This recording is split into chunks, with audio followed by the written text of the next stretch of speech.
Hello, my name is Michael Gerhling, and I'm the 1001 New Worshiping Communities Associate for Assessments. And so I'm going to tell you a little bit today about our assessment program. We designed all of our assessment programs with two groups of people in mind. They're designed especially for those who are discerning a call to become a new worshiping community leader, those who have a vision or are thinking of the possibility of doing some kind of entrepreneurial missional work. We also designed all of our assessment programs keeping in mind the mid-council leaders, the church pastors who are going to be supporting and nurturing new worshiping community leaders. We want to see ourselves as partners with you all so that we can work together to help our new worshiping community leaders flourish and grow.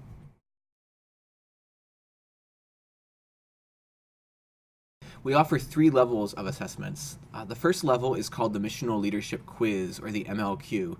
This is a short online quiz that you can take. It was designed by Presbyterian Research Services, and if a person takes it honestly, they're going to get some good feedback about whether or not being a new worshiping community leader is a good fit for that person, and they'll also get some feedback on what areas they might need to press into for their own personal growth so that they can be well prepared to start a new worshiping community and to really flourish in that kind of work.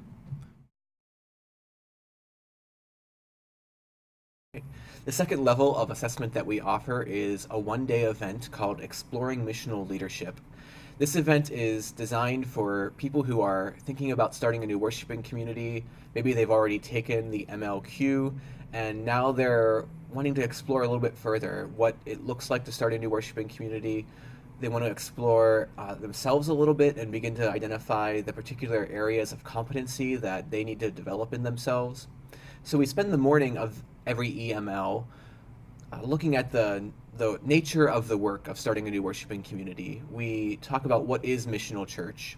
We spend time doing a neighborhood exegesis exercise where we go out into the neighborhood that we're meeting in, we explore, we see what we see, we talk to some of our neighbors and we listen to them about what life is like in that neighborhood and perhaps identify what some of the needs or the deep longings are in that neighborhood. And then we come back together and we begin to explore, hey, what would it look like to start a new worshiping community in this place? How would an incarnational and fresh expression of church take shape in this neighborhood if we were to start a new worshiping community here? So that's how we spend the morning at the EML.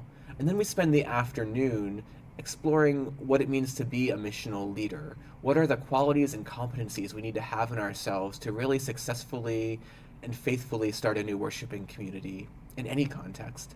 And so, again, this event is great for new worshiping community leaders who are thinking about doing this work. It's also great for mid-council leaders and pastors who are going to nurture and cultivate new worshiping community leaders in their presbytery or in their sphere of influence. This event will help you begin to see what a prospective new worshiping community leader looks like, and it will help you begin to think about and identify things you could do programmatically to cultivate and nurture and develop new worshiping community leaders in your presbytery. So we offer the EML free to any presbytery who's willing to host us by providing a venue and providing lunch for participants. And so if you're a mid-council leader and you would like to bring the EML to your presbytery, I hope that you'll get in touch with me and we can schedule that soon.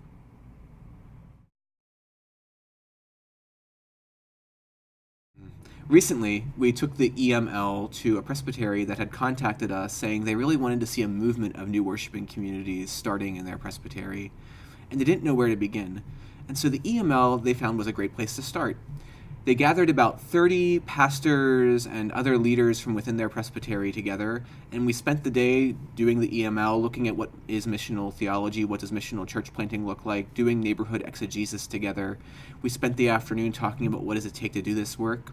And since then, that group of 30 or so leaders have been meeting almost monthly, exploring possibilities in their own neighborhoods. They've continued to explore other neighborhoods in Kansas City together, and we're seeing more and more a movement of prospective new worshiping community leaders beginning to experiment and try some new things, and we're seeing that presbytery move in a more missional direction.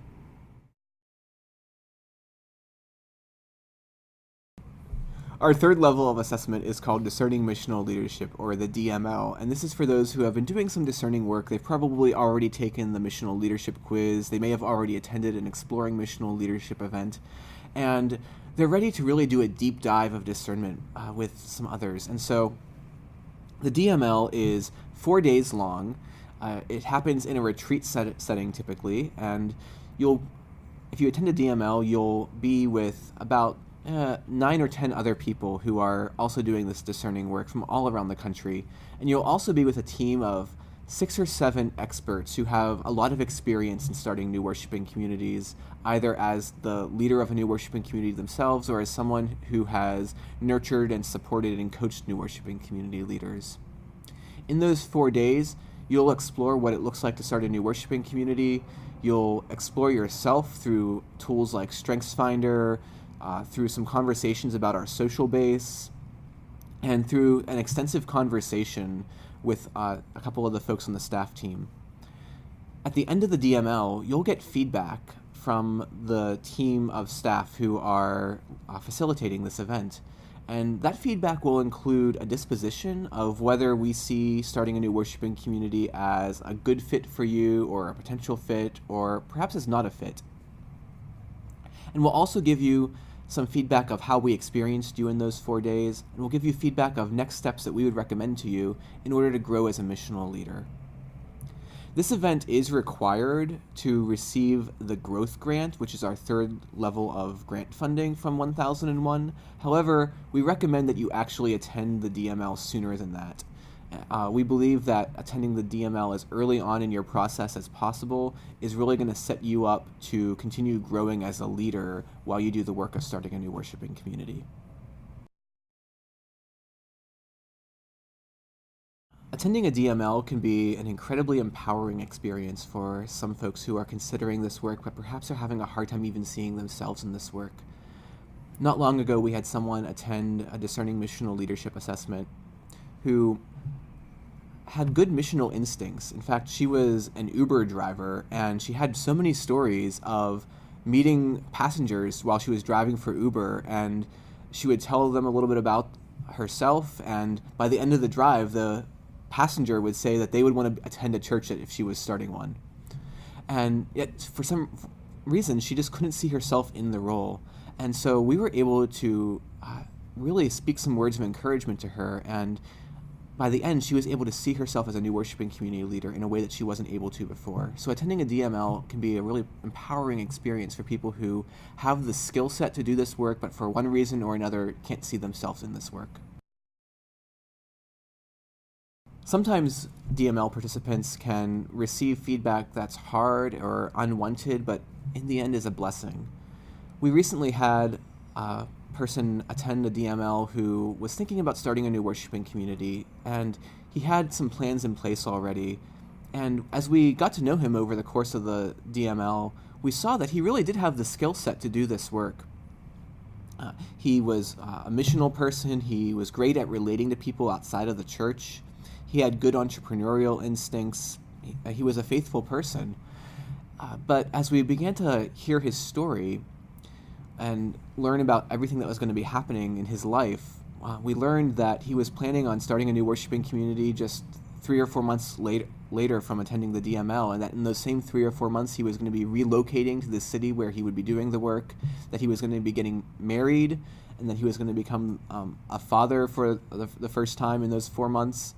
And we had to say to him at the end, as much as you're able to do this work, right now, this is not a fit for you because of all the other things that are happening in your life. And that was hard news for him to hear. But several months later, we saw him again at a 1001 event, and he said to us, "That was hard to hear in the moment, but now that I look back, you were right. This wasn't the time to get started, and it was actually some of the best advice we could have received in that moment." And so sometimes when you attend a DML, you might receive feedback that's hard to hear or disappointing, but when you hear that, remember that we're saying that to you as people who are on your side and people who want to see you flourish in any context. And starting a new worshiping community is hard work and can make life really hard if it's not the right time for you to do this work. And so we would spare you that difficulty and direct you to a place where you might flourish in the church.